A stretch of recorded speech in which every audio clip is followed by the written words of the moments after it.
The cleanup this morning will be a monumental task. Yeah, Ange, but what matters is no injuries reported this morning after over 100 people were rescued by fire and water crews due to that major flooding in the northern tier on Wednesday. The waters continuing to recede in Elk and Clearfield County this morning. Storms dropped 3.5 inches of rain early yesterday morning, causing the Clarion River to swell over its banks. Many roads were shut down because of the flooding as well.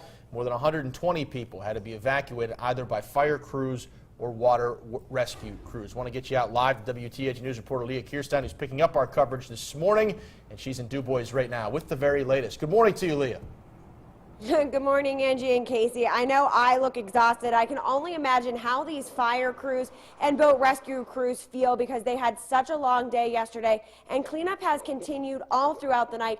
It is going to be a big task. The good thing, as you said, is water is now receding. So even into 6 o'clock last night, they were able to start getting after the sludge that was left after all this water. The biggest thing now is businesses trying to reopen. Look at this auto parts store. The water on Main Street was so high, it was at least 2 feet, and it covered the building. It made its way inside the garage. The water moved so quickly, it actually caved in the front window. The street truly turned into a river with crews from Clearfield, Treasure Lake, and Sandy Township putting their boats right into the water and traveling down to rescue people stuck inside the True Value store, Rite Aid, and apartments. Some cars were completely covered in water. In most cases, people were not able to drive, and even buses could not be on the roads. Students at the high school and some elementary school students were held until nearly 5 o'clock, just in imagining what they would see when they finally made it home. Water, everything covered, everything, and I was just freaking out because I live down North Broad, so I was kind of scared because there's a river right there, and you know, I don't want to see my house flooded. Luckily, her house is okay. At this time, schools say they will likely be in session today. So, sorry kids, you're out of luck. And the streets have, most all of them actually, have been open so drivers can get to and from work today. We will have much more on the continuing cleanup all throughout the morning. Reporting live, Leah Kirstein, WTAJ News.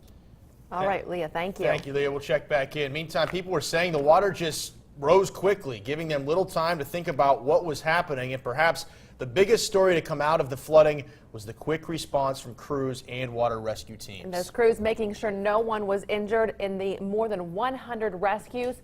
Rescue teams from multiple counties hit the water to help folks who were stranded by that fast rising water.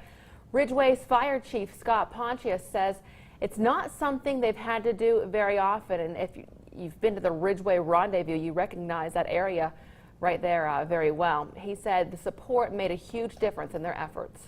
When it comes to something like this, all the fire departments pull together. Even though we never train with anybody, we all work together pretty good, like a sprocket and gear. I mean, we work pretty good together. We're told some people were actually refusing to leave their homes as the waters rose. One reason why most officials feel lucky that everyone got out okay. And you saw Leah was showing you some of those businesses that were affected. Those floodwaters forced several businesses, in fact, on North Broad Street to close down as well. The Sheetz parking lot was full of water. Crews there and at Bob's Beverage began cleaning up late last night. The floodwaters had stopped just short of their door. Obviously, we did everything we're supposed to do. Try to prevent anything as much as we can have control of it. Then once it got up to our doors there, we just left for the day. About an hour and a half later, we called over our Scott Jacobs over here at Fox's, and he said, no, it's receding back over. We came back and started cleaning up.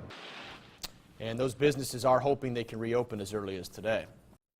The Ridgway Fire Department says they will begin pumping cellars as early as this morning. If you need to have your basement pumped, you can call the fire department at the number posted there on your screen, 772-8085. They say they plan to start the process about 7 a.m. Our crew's also back in the area today to check to see how efforts are going. You can stay up to date on the flooding by going to our website, wearecentralpa.com.